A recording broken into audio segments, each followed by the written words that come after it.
Vagina outer part is usually darker than other body parts, but do you know you can make it fair in a natural way?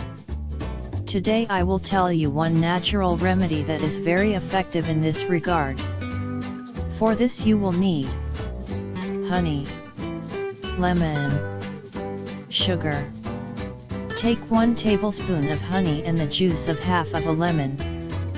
Add the sugar crystals in this mixture and apply the mixture as a scrub. The circular motion is the best way to apply this mixture. Leave it for 10 minutes and then wash the area with water. Sugar helps in removing the dead skin and honey takes care of the soft sensitive skin of the area. The juice of lemon works as bleaching agent and reduces the pigmentation.